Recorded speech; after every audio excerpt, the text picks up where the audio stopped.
संसार के जितने भी रिश्ते नाते और संबंध हैं वे सबके सब पूर्व जन्मों के कर्मों के परिणाम हैं। हमें इस जन्म में जो माता पिता, भाई बहन, पति पत्नी, प्रेमी प्रेमिका, मित्र बंधु, सगे संबंधी इत्यादि मिले हैं, वे सब पूर्व जन्मों के कर्मों के फल स्वरूप ही मिले हैं।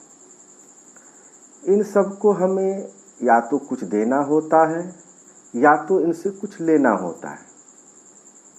आइए, आज का मेरा विषय है संतान के रूप में हमारे घर कौन आता है। शास्त्रों में बताया गया है कि संतान के रूप में हमारा पूर्व जन्म का संबंधी ही आकर जन्म लेता है, जिसे शास्त्रों में 4 प्रकार से बताया गया है। नंबर 1 ऋणानुबंध पुत्र, नंबर 2 शत्रु पुत्र, नंबर 3 उदासीन पुत्र, नंबर 4 सेवक पुत्र। ऋणानुबंध पुत्र पूर्व जन्म का कोई ऐसा जीव जिससे आपने ऋण लिया हो या उसका किसी भी प्रकार से धन नष्ट किया हो, हरण किया हो, वह आपके घर में संतान बनकर जन्म लेगा और आपका धन बीमारी में या व्यर्थ के कार्यों में तब तक नष्ट करेगा जब तक उसका हिसाब पूरा न हो जाए। उदाहरण के लिए एक कथा याद आती है, उसे सुना देना चाहता हूँ, ध्यान से सुनिएगा। एक दंपत्ति के 2 संतान थे, मतलब 2 पुत्र थे। उनमें बड़े पुत्र की शादी ब्याह हो गई थी, छोटा अभी 10-12 साल का था।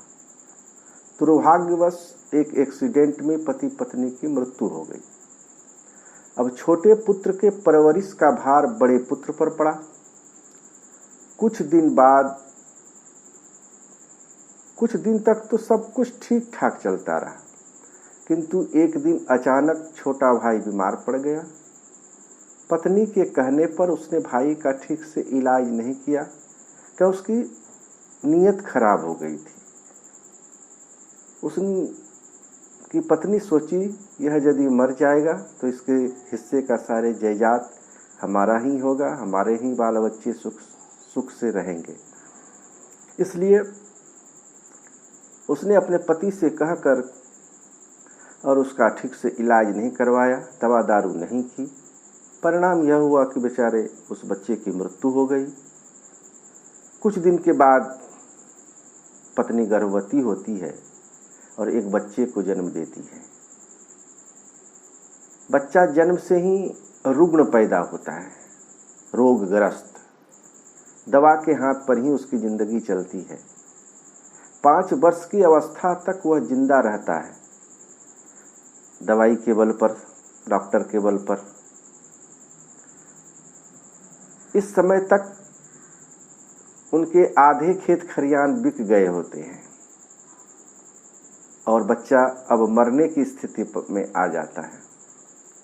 मरने के वक्त वह बच्चा बोलता है, भैया मुझे आपने पहचाना, मैं वही हूँ, आपका छोटा भाई जिसे आपने ठीक से इलाज नहीं किया मेरे हिस्से की जायदाद को हड़पने के लिए, और वह भी भाभी के कहने पर आपने अपना कर्तव्य भूल गया।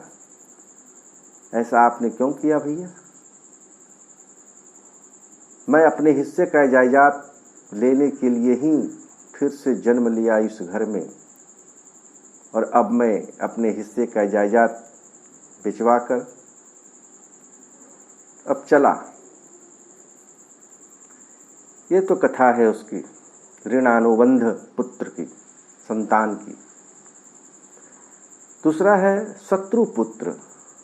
शत्रु पुत्र के रूप में, शत्रु से संतान के रूप में आपके घर में, हमारे घर में कौन जन्म लेता है? पूर्व जन्म का कोई दुश्मन ही आपसे बदला लेने के लिए आपके घर में संतान बनकर आएगा और बड़ा होने पर माता पिता से मारपीट करेगा, लड़ाई झगड़ा करेगा, उल्टी सीधी बातें करेगा, सारी जिंदगी किसी न किसी प्रकार से सताता ही रहेगा। हमेशा कड़वा बोल बोलकर उसकी बेइज्जती करेगा या उन्हें दुखी देखकर खुश होगा। इस प्रकार की संतान माता पिता की बेइज्जती करता है और सताता रहता है, दुख देता रहता है। नंबर 3, उदासीन पुत्र। इस प्रकार की संतान ना तो माता पिता की सेवा करती है और ना ही कोई सुख देती है, बस उसको उनके हाल पर मरने के लिए छोड़ देती है। आजकल तो ऐसा ज़्यादा ही हो रहा है। विवाह होने पर यह माता पिता से अलग हो जाते हैं। चौथी संतान सेवक पुत्र। सेवक पुत्र के रूप में हमारे घर कौन सी संतान जन्म लेती है? पूर्व जन्म में यदि आपने किसी की खूब सेवा की है तो वह अपनी की हुई सेवा का ऋण उतारने के लिए आपका पुत्र या पुत्री बनकर आता है और आपकी सेवा करता है। जो बोया है वही तो काटोगे, रोपे पेड़ बबूल का तो आम कहाँ ते खाए। यदि आपने माता पिता की सेवा की है तो आपकी औलाद भी बुढ़ापे में आपकी सेवा करेगी, वरना कोई पानी पिलाने वाला भी पास नहीं होगा। ये सच्चाई है। आप यह ना समझें कि यह सब बातें केवल मनुष्य पर ही लागू होती है। इन 4 प्रकार में कोई सा भी जीव आ सकता है। जैसे उदाहरण के लिए आपने किसी गाय की सेवा निस्वार्थ भाव से पूर्व जन्म में की है तो वह भी पुत्र या पुत्री बनकर आ सकती है और वह आपकी सेवा करेगी। यदि आपने गाय को स्वार्थवश पालकर जब तक दूध देती रही तब तक तो उसको खिलाते पिलाते रहे और बाद में जब दूध देना बंद कर दी तो उसको घर से निकाल दिया या कसाई के हाथ में बेच दिया, तो वह ऋणानुबंध पुत्र या पुत्री बनकर जन्म लेगी जो जीवन भर आपको सताती रहेगी। यदि आपने किसी निरपराध जीव को सताया है तो वह आपके जीवन में शत्रु बनकर आएगा और आपसे बदला लेगा। इसलिए जीवन में कभी किसी की बुराई मत करो, बुरा कर्म करो ही नहीं, क्योंकि प्रकृति का नियम है कि आप जो भी करोगे उसे वह आपके इस जन्म में या अगले जन्म में 100 गुना वापस करके देगी। यही प्रकृति का नियम है। यदि आपने किसी को 1 रुपया दिया है तो समझो आपके खाते में 100 रुपये जमा हो गए हैं। यदि आपने किसी का 1 रुपया ठगा है, छीना है, तो समझो आपकी जमा राशि से 100 रुपये निकल गए। जरा सोचिए, इस संसार में आप कौन सा धन साथ लेकर आए थे? ना कुछ लेके आया बंदे, ना कुछ लेके जाएगा। मुट्ठी बांध के आए जगत में और हाथ पसारे जाएगा। कितना साथ ले जाओगे, इस पर भी थोड़ा विचार कर लो। ना तो कुछ लेके आए हो, ना तो कुछ लेके जाओगे। जो लोग चले गए जरा उनको देखो तो, कितना सोना चांदी साथ ले गए, हीरा जवाहरात जो बटोर बटोर कर रखे थे। मरने पर जो सोना चांदी धन दौलत बैंक बैलेंस ये सब के सब पड़ा रह गया। समझो वे सब व्यर्थ ही कमाया। जो हमारे जिंदगी में काम नहीं आया, मैंने उसका उपयोग नहीं कर पाया, तो वो सब कमाई व्यर्थ की हो गई। औलाद को कितना भी दे करके जाओ, यदि औलाद नालायक है तो कुछ दिन में ही सबको बर्बाद करके और फिर भिखारी की जिंदगी जिएगा।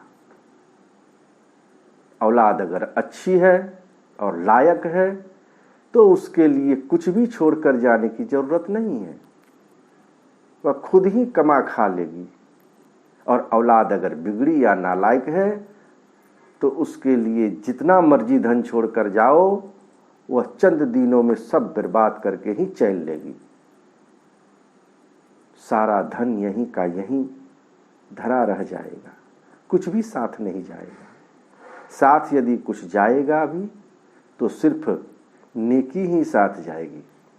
इसलिए जितना बन सके नेकी की कमाई करो, सत्कर्म करो, बने जो कुछ धर्म कर ले, यही एक साथ जाएगा। साथ जाने वाला शुभ कर्म सद्कर्म ही है। नेकी सभी के साथ में बन जाए तो करो, मत सिर बदी का भार लो, बस हो गया भजन। एक भजन में संतों ने कहा कि नेकी सभी के साथ में करना चाहिए। 2 दिन का मेहमान रे, मन नेकी कर ले रे।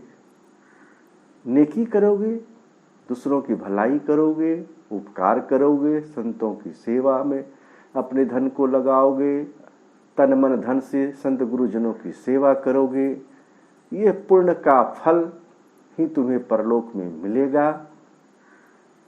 इसलिए मनुष्य को अच्छा कर्म करना चाहिए, ताकि यदि मोक्ष मुक्ति मिल गई तो अति उत्तम, और नहीं मिल पाई, कुछ कमी रह गई, तो कम से कम सुंदर मानव का तन मिलेगा, अच्छे घर में जन्म होगा, अच्छे माता पिता मिलेंगे, अच्छे संतान मिलेंगे, जो फिर अगले जन्म में शुभ कर्म करके भगवत भजन करके और मोक्ष मुक्ति को प्राप्त करेंगे। इन्हीं वाणी के साथ सतनाम, साहेब बंदगी, साहेब